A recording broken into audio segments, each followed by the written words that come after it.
ನ ಕರ್ಮಣ ನ ಪ್ರಜಯಾ ಧನೇನ ತ್ಯಾಗೇನೇಕೆ ಅಮೃತತ್ವ ಮಾನಶುಹು. ಸನ್ಯಾಸ ದೀಕ್ಷೆ ಮಾಡದ ಮೇಲೆ ತಂದೆ ತಾಯಿ ತೀರ್ಕೊಂಡ್ರು ಅವರಿಗೆ ಅಂಟು ಮುಟ್ಟು ಅಂತವೆಲ್ಲ ಇರಲ್ಲ, ಎಂತ ಇರಲ್ಲ, ಯಾವ ಕರ್ಮಗಳಿಲ್ಲ ಅವರಿಗೆ. ಬೆಂಕಿ ಮುಂದೆಗಳು ಹೋಗುವಂಥದ್ದಿಲ್ಲ, ಯಜ್ಞ ಮಾಡೋದಿಲ್ಲ. ಆ ಮದ್ಯ ಮಾಂಸಾದಿಗಳು ಕೂಡ ಅವರಿಗೆ ಒಂದು ರೀತಿ ಮೃಷ್ಟಾನ್ನವೇ. ಶವದ ಜೊತೆ ಸಂಭೋಗ, ಶವದ ಮಾಂಸ ತಿನ್ನುವಂಥದ್ದು, ಮದ್ಯ ಮಾಂಸ ಸ್ವೀಕಾರ ಮಾಡತಕ್ಕಂಥದ್ದು ಪೂರ್ಣವಾಗಿ ನಿಮಗೆ ಭಯಂಕರ ಅನ್ಸುತ್ತೆ. ಶಿವ ಏನಾದರೂ ಇಲ್ಲಿ ಎರಡು ಅವನೇ, ಘೋರವೂ ಅವನೇ, ಅಘೋರವೂ ಅವನೇ. ನ್ಯಾಯವಾಗಿರತಕ್ಕಂತಹ ಪ್ರಜೆಗಳಿಗೆ ಸಕಲ ಸವಲತ್ತುಗಳನ್ನು ಸಕಲ ಸೌಕರ್ಯಗಳನ್ನು ಕೊಡುವಂಥದ್ದು ಈ ಘೋರ ಮತ್ತೆ ಅಘೋರ ಇದೆಯಲ್ಲ. ನೀವೇನ್ ಮಾಡ್ಕೊಂತೀರಿ, ಅಘೋರ ಅಂದ್ರೆ ಭಯಂಕರ ಅನ್ಕೊಂಡ್ಬಿಡ್ತೀರಿ. ಅಘೋರ ಅಂದ ಕೂಡಲೇ ನಿಮಗೆ ಭಯ ಆಗುತ್ತೆ. ಅಘೋರ ಅಂತಂದ್ರೆ ಯಾವುದನ್ನ ನಾವು ಪಡ್ಕೊಳ್ಳೋ ರೀತಿಯಲ್ಲಿ ಹೋಗಿ ಅದನ್ನ ಕಲುಷಿತ ಮಾಡಿ, ಬಹುಶಃ ಅನ್ಯಾಯ ಮಾಡಿ, ಆಕ್ರಮ ಮಾಡಿ, ಆಕ್ರಂದನ ಮಾಡಿ, ದೊಡ್ಡ ಮಟ್ಟದ ಈ ಪ್ರಪಂಚವನ್ನ ನಿಮಗೆ ಗುರಿ ಇಲ್ಲದೆ ಗುರಿ ಹೆಬ್ಬಿಸ್ಬಿಟ್ಟು ಮಾಡಿದ್ರಲ್ಲ, ಬೆಂಕಿ ಅನಾಹುತ ಮಾಡ್ತಾ ಇದ್ರಲ್ಲ. ನಮಸ್ಕಾರ, ಶುಭೋದಯ. ಸಂಕಲ್ಪ ಸುದ್ದಿ ಕಾರ್ಯಕ್ರಮಕ್ಕೆ ತಮ್ಮೆಲ್ಲರಿಗೂ ಆತ್ಮೀಯ ಪ್ರೀತಿಯ ಸ್ವಾಗತ ಹೇಳ್ತಾ ಇರೋದು ನಾನು ಅನುಷಾ.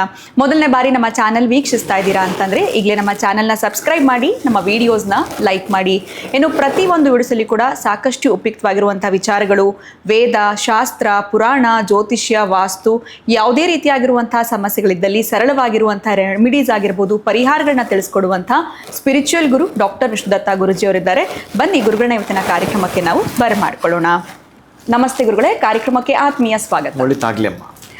ಗುರುಗಳೇ, ಈ ಒಂದು ಶಿವನ ಮಂತ್ರವನ್ನ ಕೇಳಿಸ್ಕೊಂಡಾಗ, ಜೊತೆಗೆ ಒಂದ್ಸಲಿ ಪಠನೆ ಮಾಡಿದಾಗ ಈ ಒಂದು ಅನುಮಾನ ಬಂತು. ಆ ಮಂತ್ರ ಬರುವಾಗ ಈ ಘೋರ ಮತ್ತೆ ಅಘೋರ ಅಂತ ಬರುತ್ತೆ ಅದರಲ್ಲಿ. ಸೊ ಇದು ಶಿವನ್ನೇ ಆ ಥರ ಕರೀತಾರ ಅಥವಾ ಇದ್ರ ಅರ್ಥ ಏನು ಅನ್ನೋಂಥದ್ದನ್ನ ತಿಳ್ಕೋಬೇಕು ಅಂತ ಅನ್ಕೊಂಡಿದ್ದೆ. ಇದ್ರ ಅರ್ಥ ಏನು ಗುರುಗಳೇ? ಘೋರ ಅಂದ್ರು ಅಘೋರ ಅಂದ್ರು ಎರಡೂ ಶಿವನೇನಾ ಅಥವಾ ಬೇರೆ ಏನಾದರೂ ಅರ್ಥ ಇದೆಯಾ? ಇದ್ರ ಬಗ್ಗೆ ತಿಳಿಸ್ಕೊಡಿ ಗುರುಗಳೇ. ಘೋರ ಅಘೋರ, ಘೋರ ಅಘೋರ, ಸೊ ಎರಡು ಆಪೋಸಿಟ್ ವರ್ಡ್ಸ್ ಅಂತ ಅನ್ಕೊಳ್ತೀನಿ, ಘೋರ ಅಘೋರ. ಬಟ್ ಅರ್ಥ ಏನು ಅಂತ ಗೊತ್ತಾಗಿಲ್ಲ. ಶಿವನೇ ಹೀಗೆ ಕರೆಯುವಂಥದ್ದ ಹೇಗೆ ಅಂತ? ಓಂ ವಿಶ್ವಸ್ಮೈ ನಮಃ. ಪ್ರೀತಿಯ ಬಂಧುಗಳೇ, ಘೋರೇಭ್ಯೋ ಘೋರ ಘೋರತರೇಭ್ಯ ಅಂತ ರುದ್ರ ಚಮಕದಲ್ಲಿ ಬರುವಂಥ ಮಂತ್ರವಿದು. ನಿಮ್ಮ ಪ್ರಶ್ನೆಗೆ ಘೋರ ಅಘೋರ ಎರಡು ಒಂದೇನಾ ಅಂತ ಕೇಳಿದ? ಹೌದು ಗೊತ್ತು. ಅಂದರೆ ಎರಡು ಶಿವನೇ? ಎರಡು ಶಿವನೇನಾ? ಘೋರ ಪ್ಲಸ್ ಅಘೋರ. ಮೊದಲು ನಾವು ಒಂಚೂರು ಅರ್ಥ ಆಗಬೇಕಾದ್ರೆ ಈ ಅಘೋರ ತಗೊಳ್ಳೋಣ. ಈ ಅಘೋರ ಅನ್ನುವವರು ಹೇಗೆ ಅಂತಂದರೆ ಎಲ್ಲವನ್ನೂ ತ್ಯಜಿಸಿರುವವರು. ಅಂದರೆ ಈಗ ನೀವು ಕೇಳೋಂಥ ಪ್ರಶ್ನೆಗೆ ಸಂಬಂಧ ಇಲ್ಲ, ಅದು ಒಂದು ಸ್ವಲ್ಪ ಅದರ ಬಗ್ಗೆ ನಾನು ಪ್ರಸ್ತಾಪ ಮಾಡಿದ್ರೆ ನಿಮಗೆ ಇಲ್ಲಿ ಉಳಿದಿದ್ದ ಅರ್ಥ ಆಗಲಿಕ್ಕೆ ಈಸಿ ಆಗುತ್ತೆ ಅನ್ಲಿಕ್ಕೆ ಅಷ್ಟೇ. ನ ಕರ್ಮಣ ನ ಪ್ರಜಯಾ ಧನೇನ ತ್ಯಾಗೇನೇಕೆ ಅಮೃತತ್ವ ಮಾನಶುಹು ಪರೇಣ ನಾಕಂ ನಿಹಿತಂ ಗುಹಾಯ. ಇದು ಸನ್ಯಾಸಿಗಳು ಬರಬೇಕಾದ್ರೆ ಹೇಳೋ ಮಂತ್ರವಿದು.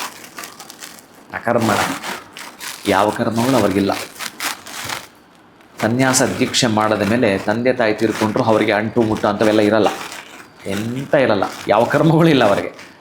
ಬೆಂಕಿ ಮುಂದೆಗಳು ಹೋಗುವಂಥದ್ದಿಲ್ಲ, ಯಜ್ಞ ಮಾಡೋದಿಲ್ಲ. ಆದರೆ ನಾನು ಹೇಳ್ತಾ ಇರೋಂಥದ್ದು ಈ ನಕರ್ಮಣ ನ ಪ್ರಜಯ ಧನೇನ ತ್ಯಾಗನಕ್ಕೆ, ಕರ್ಮಗಳನ್ನು ತ್ಯಾಗ ಮಾಡಿ ಆಯಿತು. ಪ್ರಜೆಗಳನ್ನು ಕೂಡ ಅಂದರೆ ಅವರಿಂದ ದೂರ ಅಂತ, ಅಂದರೆ ಅವರಿಂದ ಏನೋ ಸಿಗುತ್ತೆ ಅಂತ ಹೇಳಿ ಅವರ ಜೊತೆಗೆ ಒಡನಾಟ ಇಲ್ಲವೇ. ಎಲ್ಲಿ ಇವರ ವಾಸಸ್ಥಾನ ಅಘೋರಿಗಳು ಅಂತಂದರೆ ಪೂರ್ಣವಾಗಿ ಅವರನ್ನು ಅವರ ಮೋಕ್ಷ ಸಾಧನದ ಕಡೆಗೆ ಕೊಂಡೊಯ್ಯುವಂಥದ್ದು. ಅವರನ್ನು ಅವರು ಮೋಕ್ಷದ ಕಡೆ ಕೊಂಡೊಯ್ಯತಕ್ಕಂತಹದ್ದು ದಿಕ್ಕಿನ ಒಂದು ಸೇತುವೆನೇ ಈ ಅಘೋರ. ಅದು ಹೇಗಿರುತ್ತೆ ಅಂದರೆ 5 ಮಕಾರಗಳು, ಅದರ ಜೊತೆನೇ ಅವರ ಸಂಬಂಧ ಇರುತ್ತೆ, ಅದರ ಜೊತೆಗಿರುತ್ತಾರೆ, ಅದನ್ನು ಬಿಡ್ತಾರೆ, ಅದರ ಜೊತೆಗಿರ್ತಾರೆ. ಯಾವ ಅಘೋರಕ್ಕೆ ಸಂಬಂಧಪಟ್ಟ 5 ಮಕಾರಗಳು ಮದ್ಯ, ಮಾಂಸ, ಮೈಥುನ, ಮಂತ್ರ, ಮುದ್ರ. ನೀವು ನೋಡಿರ್ಬೋದು ಅಘೋರಿಗಳೊಬ್ಬೊಬ್ಬರು ಒಂಟಿ ಕಾಲಲ್ಲಿ ದಿನಗಟ್ಟಲೆ ನಿಂತಿರ್ತಾರೆ. ಅನೇಕ ಉಗುರುಗಳು ಬಿಟ್ಕೊಂಡು ಒಂಟಿ ಕಾಲಲ್ಲಿ ಗಂಟೆಗಟ್ಟಲೆ ಇರ್ತಾರೆ. ಹಾಗೆಯೇ ಅವರು ಮದ್ಯ ಮಾಂಸಾದಿಗಳನ್ನು ಸ್ವೀಕಾರ ಮಾಡ್ತಾರೆ. ಆ ಮದ್ಯ ಮಾಂಸಾದಿಗಳು ಕೂಡ ಅವರಿಗೆ ಒಂದು ರೀತಿ ಮೃಷ್ಟಾನ್ನವೇ. ಹಾಗೆ ಅದನ್ನು ಮಾರ್ಪಾಟ ಮಾಡ್ಕೊಳ್ಳೋಂತಂದರೆ ಮಾನಸಿಕವಾಗಿ ತಯಾರಾಗ್ತಾರೆ. ಇನ್ನು ಮೈಥುನ ಅಂತಂದರೆ ಈ ಮಾಂಸ ಅಂತಂದರೆ ಶವವನ್ನು ಭಕ್ಷಣೆ ಮಾಡೋಂಥದ್ದು. ನೀವು ತಿನ್ನುವಾಗೆಲ್ಲ ಏನಾದ್ರು ತಿನ್ನಲ್ಲ ಅವರು. ಶವದ ಜೊತೆ ಸಂಭೋಗ, ಶವದ ಮಾಂಸ ತಿನ್ನುವಂಥದ್ದು, ಮದ್ಯ ಮಾಂಸ ಸ್ವೀಕಾರ ಮಾಡ್ತಕ್ಕಂಥದ್ದು ಪೂರ್ಣವಾಗಿ ನಿಮಗೆ ಭಯಂಕರ ಅನಿಸುತ್ತೆ. ಯಾವುದು ಭಯಂಕರ ಅನಿಸುತ್ತೋ ಅದು ನಿಮಗೆ ಅಘೋರ. ಯಾವುದು ನಮಗೆ ಪೂರ್ಣವಾಗಿ ಬಹಳ ನಾವು ಇಲ್ಲಿ ಎರಡನ್ನೂ ಅರ್ಥ ಮಾಡಿಕೊಂಡಾಗ ನಿಮಗೆ ನೋಡಿದ್ರೆ ಹಾಗನ್ನಿಸುತ್ತೆ. ಅಘೋರ ಅಂದ ಕೂಡಲೇ ನಿಮಗೆ ಹಾಗನ್ನಿಸ್ತಾ ಇದೆ, ಭಯಂಕರ ಅವ್ರು ನೋಡಿದ ಕೂಡಲೇ. ಆದರೆ ಇಲ್ಲಿ ವ್ಯತ್ಯಾಸ ಚೆನ್ನಾಗಿ ಅರ್ಥ ಮಾಡ್ಕೊಳ್ಬೇಕು, ಸ್ವಲ್ಪ ಜಾಗೃತ ವಹಿಸಬೇಕು ನಾನು ಹೇಳೋವಾಗ. ಯಾಕಂದರೆ ಇದು ಉಲ್ಟಾ ಆಗುತ್ತೆ ಇವಾಗ. ಹೇಗೆ ಅಂತಂದರೆ ಶಿವ ಏನಾದರೂ ಇಲ್ಲಿ ಎರಡೂ ಅವನೇ, ಘೋರವೂ ಅವನೇ, ಅಘೋರವೂ ಅವನೇ. ಎಂಥದ್ದಂತಂದರೆ ನೀವು ಕೇಳಿಸ್ಕೊಂಡು ಹೋಗ್ತಿರಬೇಕಾದ್ರೆ ಬಹಳ ಪ್ರಮುಖವಾಗಿರೋ ಘಟ್ಟ ಘೋರಕ್ಕೂ ಅಘೋರಕ್ಕೂ ಎಷ್ಟು ವ್ಯತ್ಯಾಸ ಇದೆ ಅಂತಂದರೆ ಬಹಳಷ್ಟು ಮುಖ್ಯ. ನಿಮಗೊಂದು ಉದಾಹರಣೆ ಕೊಟ್ಕೊಂಡು ಹೋಗ್ತೀನಿ, ನಿಮಗೆ ಬಹುಶಃ ಅರ್ಥ ಆಗಬೇಕು ಅಂತಂದರೆ, ಈ ಪಂಚಭೂತಗಳು ನಮ್ಮ ಒಳಗಡೆ ಇದೆ, ನಮ್ಮ ಹೊರಗಿನ ಪ್ರಪಂಚದಲ್ಲೂ ಕೂಡ ಪಂಚಭೂತಗಳಿದ್ದಾವೆ. ಇವುಗಳ ಯಜಮಾನ ಯಾರು ಅಂತಂದರೆ ಶಿವನೇ. ಇವುಗಳನ್ನು ರಕ್ಷಣೆ ಮಾಡುವಾಗ ಅವನೇನಾಗ್ತಾನೆ ಅಂತಂದರೆ ಅಘೋರ ಆಗ್ತಾನೆ. ಇವುಗಳನ್ನು ಶಿಕ್ಷೆ ಮಾಡುವಾಗ ಅವನು ಘೋರ ಘೋರವಾಗ್ತಾನೆ. ಅಂತಹ ಘೋರಕ್ಕೆ ಅವ ಬಂದಾಗ ನೀವು ಮನೆಯಲ್ಲಿ ದೀಪ ಹಚ್ತೀರಲ್ಲ, ಬೆಂಕಿ ತಗೊಳ್ಳೋಣ. ಈಗ ಒಂದು ಉದಾಹರಣೆ ಅಂತಂದರೆ ಪಂಚಭೂತಗಳಲ್ಲಿ ಮೊದಲನೇದು ಬೆಂಕಿನ ತಗೊಳ್ಳೋಣ. ಬೆಂಕಿ ಅಂತಂದರೆ ನೀವು ಮನೆಗೆ ದೀಪ ಹಚ್ತೀರಲ್ಲ, ಅದು ಅಘೋರ. ಮನೆಗೆ ಬೆಂಕಿ ಬಿದ್ದುಬಿಡುತ್ತಲ್ಲ, ಅದು ಅಘೋರ.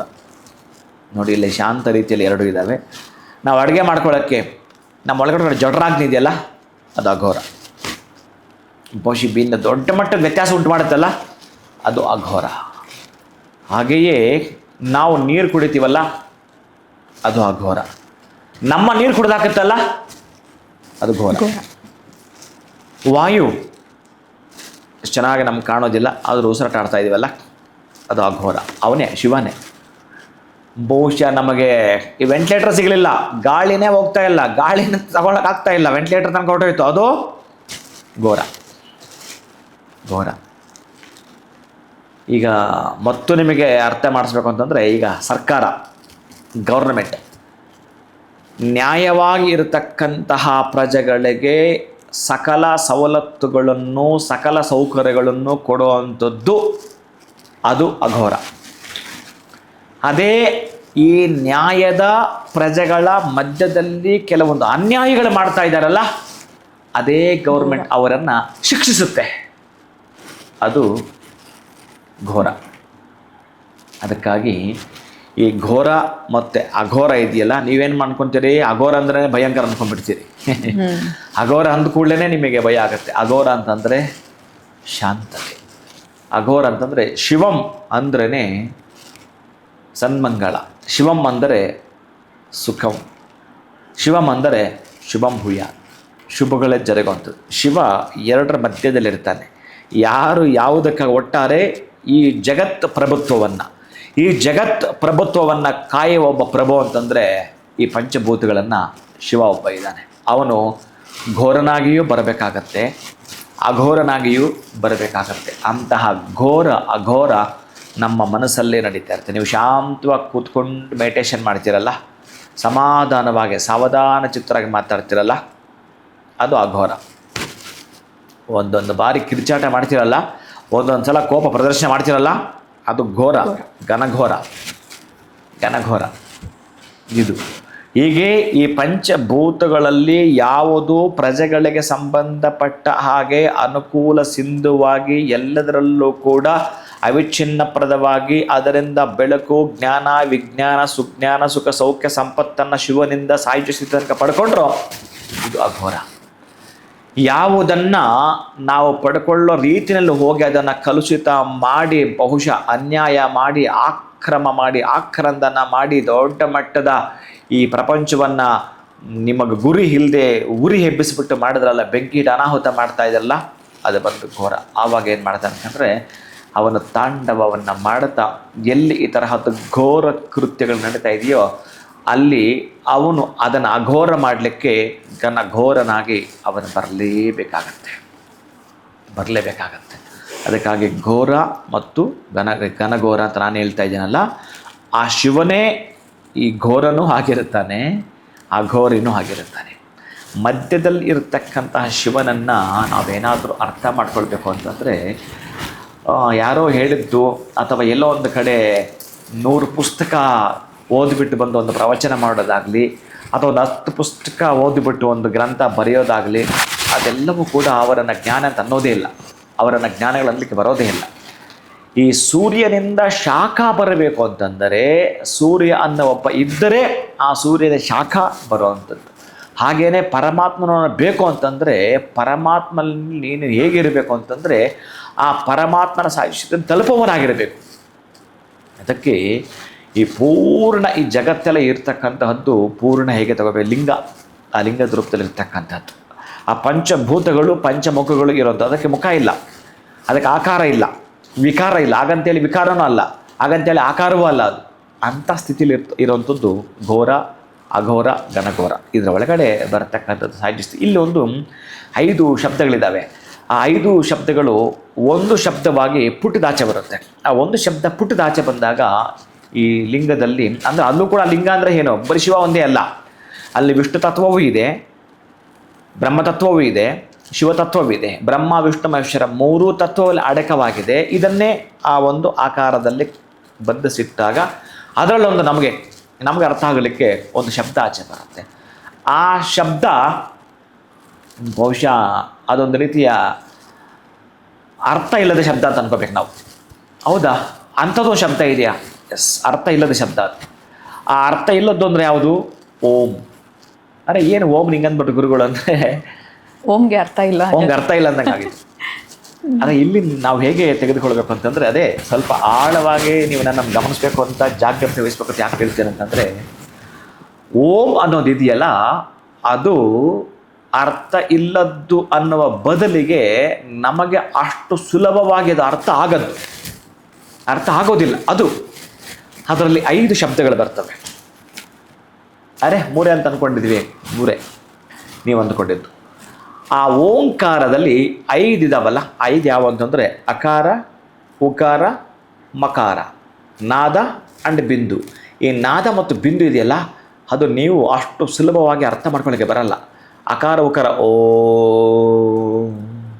ಈಗ ಉಳ್ಕೊಳ್ತು, ಜಸ್ಟ್ ಲಾಸ್ಟಲ್ಲಿ ಅಂತ ಅಲ್ಲಿ ಇರುತ್ತೆ. ಅದು ಬಹುಶಃ ಶಿವನು ಹಾಗೇ ಇರುತ್ತಾನೆ. ಈ ಘೋರ ಅಘೋರದ ಮಧ್ಯೆ ಆಗಿರ್ತಾನವ. ನೀವು ಯಾವ ಕಡೆ ಕರಿತೀರೋ ಆ ಕಡೆ ಬರ್ತಾನೆ. ಅಂದರೆ ಶಿಕ್ಷಿಸಲಿಕ್ಕೆ ಅವನು ಬರಬೇಕಾ? ಘೋರ ರೂಪದಲ್ಲಿ ಬರ್ತಾನೆ. ನಿಮ್ಮನ್ನು ರಕ್ಷಿಸಲಿಕ್ಕೆ ಬರಬೇಕಾ? ಅವನು ಅಘೋರ ರೂಪದಲ್ಲಿ ಬರ್ತಾನೆ. ನೀವು ಹೇಗೆ ಕರಿತೀರೋ ನಿಮಗೆ ಬಿಟ್ಟಿತ್ತು. ಅವನನ್ನು, ಶಿವನನ್ನು ಕರೆಯಬೇಕಾದರೆ ಇಡೀ ಬ್ರಹ್ಮಾಂಡದ ಜೀವ ಚೈತನ್ಯದ ಶಕ್ತಿ.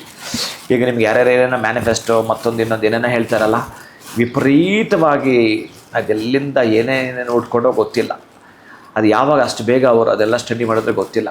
ಈ ವಾಟ್ಸಪ್ಗಳಲ್ಲಿ ಹುಟ್ಕೊಂಡಿರೋಂಥವು ಬಹುಶಃ ಈ ವೇದ, ಪುರಾಣ, ಇತಿಹಾಸ, ಈ ಪುರಾಣಗಳು ಇವೆಲ್ಲವೂ ಕೂಡ ಆ ಭಗವಂತನ ಈ ವೇದ ಅನ್ನೋದೇನಿದೆಯೋ ಉಚ್ಛ್ವಾಸ ನಿಶ್ವಾಸ, ಅವನ ಉಸಿರಾಟ ಹಾಡಿದ್ದು ಅಷ್ಟು ಬೇಗ ಯಾರಿಗೂ ಅರ್ಥ ಆಗಲ್ಲ. ನಾವು ಆದರೆ ಬರೀ ಒಂದೇ ಒಂದು ಮ್ಯಾನಿಫೆಸ್ಟೋ ಅದರಲ್ಲಿ ನಾವು ಬ್ರಹ್ಮಾಂಡ ಶಕ್ತಿನೇ ಕೊಟ್ಬಿಡ್ತೀವಿ, ಹಾಗೆಲ್ಲ ಮಾತಾಡ್ತೀವಿ. ಅವನು ನಗ್ತಿರ್ತಾನೆ ಮೇಲೆ. ಎಷ್ಟು ಅಂತಂದರೆ ಈ ನಾದ ಬಿಂದುನ ಅರ್ಥ ಮಾಡ್ಕೊಳ್ಬೇಕಾದ್ರೆ ನಮಗೆ 100 ವರ್ಷ ಸಾಕಾಗಲ್ಲ. ಈ ಓಂಕಾರದ ಅಕಾರ ಉಕಾರ ಮಕಾರ ಬಿಡಿ, ನಾದ ಬಿಂದು ಬಹುಶಃ ಅದಕ್ಕೆ ನಾನು ಹೇಳಿದ್ದು ಅದು ಅರ್ಥವಾಗದ ಶಬ್ದ ಅಂತ, ಅರ್ಥವಾಗದ್ದು ಅಂತ. ಬಹುಶಃ ನಿಮ್ಮ 100 ವರ್ಷ ಈ ಗಂಧ ತೇಯ್ತಲ್ಲ, ತೇದು ಸೌದು ಬಿಡುತ್ತಲ್ಲ, ಹಾಗೆ ನಿಮ್ಮ 100 ವರ್ಷದ ಜೀವನ ಸವೆದರೂ ನಿಮಗೆ ಅರ್ಥ ಆಗದ್ದು ಒಂದೇ ಒಂದು ಪ್ರವಚನದಲ್ಲಿ, ಒಂದೇ ಒಂದು ವಿಡಿಯೋದಲ್ಲಿ ಹೇಗೆ ಅರ್ಥ ಆಗುತ್ತೆ ಹೇಳಿ. ಹಾಗೆ ಘೋರದ್ದು ಸಿಂಪಲಾಗಿ ಅರ್ಥ ಆಗಬೇಕು ನಿಮ್ಗೆ ಅಂತಂದರೆ, ಮನೆಗೆ ನಾವು ದೀಪ ಹಚ್ಚಿದ್ರೆ ಅದು ಅಘೋರ, ಮನೆಗೆ ಬೆಂಕಿ ಬಿದ್ದರೆ ಅದು ಘೋರ. ಬಹುಶಃ ನಮ್ಮ ಒಳಗಡೆ ಜಠರಾಗ್ನಿ ಇದೆಯಲ್ಲ, ಮನೆಯಲ್ಲಿ ನಾವು ಅಡುಗೆ ಮಾಡ್ಕೊಳ್ತೀವಲ್ಲ, ಅದೆಲ್ಲವೂ ಕೂಡ ಅಘೋರಕ್ಕೆ ಸಂಬಂಧಪಡುವಂಥದ್ದು. ನೀರು ನಾವು ಕುಡಿದ್ರೆ ದಾಹ ಆದಾಗ ವಿಪರೀತವಾದ ದಾಹ, ಏನೇನೋ ತಳಮಳ ಆಗ್ತದೆ ಹೊಟ್ಟೆ ಒಳಗಡೆ, ಬೇಕೇ ಇವಾಗ ನೀರು ಸಿಗ್ತಾ ಇಲ್ಲ. ಆಗ ನೀರು ತಗೊಳ್ತೀರಲ್ಲ, ಈ ಪೃಥ್ವಿ ಅಪ್ತೇಜ ವಾಯು ಆಕಾಶ ಅಂತ ನಾನು ಹೇಳ್ತಾನೆ ಇರ್ತೀನಲ್ಲ, ಅಪ್ ಅಂದರೆ ನೀರು, ಅದನ್ನು ತೆಗೆದುಕೊಂಡಾಗ ಆಹಾ ಏನು ಆನಂದವೋ ಆನಂದ, ಸಮಾಧಾನ, ಎಷ್ಟು ಸಮಾಧಾನ ಅಂದರೆ ಅದು ನಿಮ್ಮನ್ನು ರಕ್ಷಣೆ ಮಾಡೋದನ್ನಲ್ಲ, ಅವನು ಅಘೋರ ರೂಪಿಯಾಗಿ ಅಲ್ಲಿ ಕುಳಿತಿರುತ್ತಾನೆ.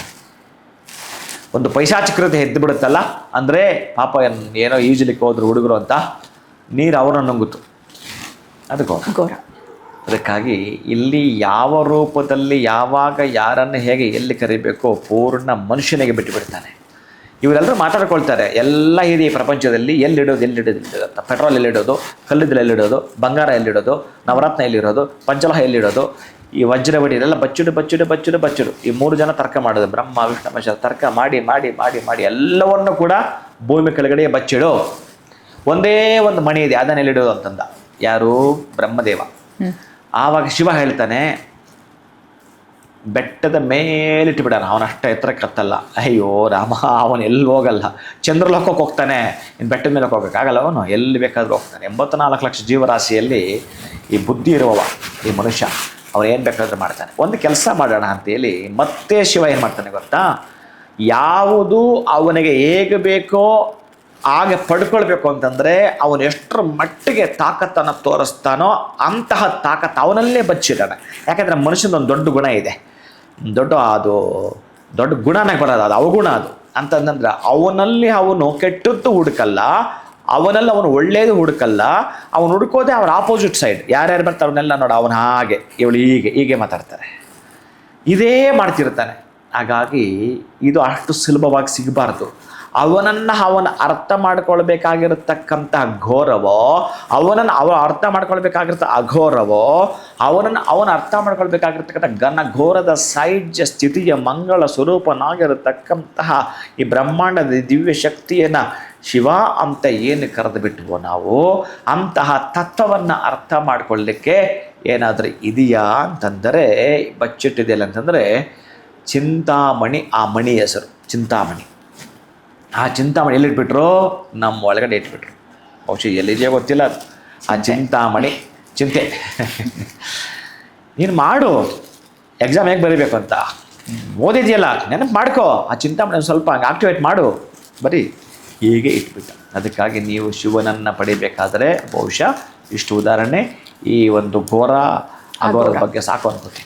ಖಂಡಿತ ಗುರುಗಳೇ, ಅದ್ಭುತವಾಗಿರುವಂಥ ಎಕ್ಸಾಂಪಲ್ಸ್ ಕೊಟ್ರಿ. ಆ್ಯಕ್ಚುಲಿ ಇದು ಈ ಘೋರ ಮತ್ತು ಅಘೋರ ಅಂತಂದರೆ ಶಿವ ಇರ್ಬೋದಾ ಅಂತ ಒಂದು ಅನುಮಾನ ಇತ್ತು. ಬಟ್ ಅದು ಹೇಗೆ ಈಗ ಒಂದು ದೀಪ ಹಚ್ಚೋದಾಗಿರ್ಬೋದು ಅಥವಾ ಮನೆಗೆ ಬೆಂಕಿ ಬೀಳೋದು, ಯಾವುದು ಘೋರ ಯಾವುದು ಅಘೋರ ಅಂತ ತಿಳಿಸಿದ್ರಿ. ಪಂಚಭೂತಗಳ ಬಗ್ಗೆ ನಮಗೆ ತಿಳಿಸ್ಕೊಟ್ರಿ. ಅದ್ಭುತವಾಗಿರುವಂಥ ವಿಚಾರಗಳನ್ನು ಈ ಒಂದು ವಿಚಾರದ ಮುಖಾಂತರ ನಮಗೆ ತಿಳ್ಕೊಳ್ಳೋದಕ್ಕೆ ಅವಕಾಶ ಮಾಡಿಕೊಟ್ರಿ ಗುರುಗಳೇ. ಬಹಳ ಧನ್ಯವಾದಗಳು ತಮಗೆ. ನಮಸ್ಕಾರ. ಹರೇ ಶ್ರೀನಿವಾಸ. ಇವತ್ತಿನ ವಿಡಿಯೋವನ್ನು ಮುಗಿಸುವಂಥ ಸಮಯ ಆಗಿದೆ. ನಮಸ್ಕಾರ.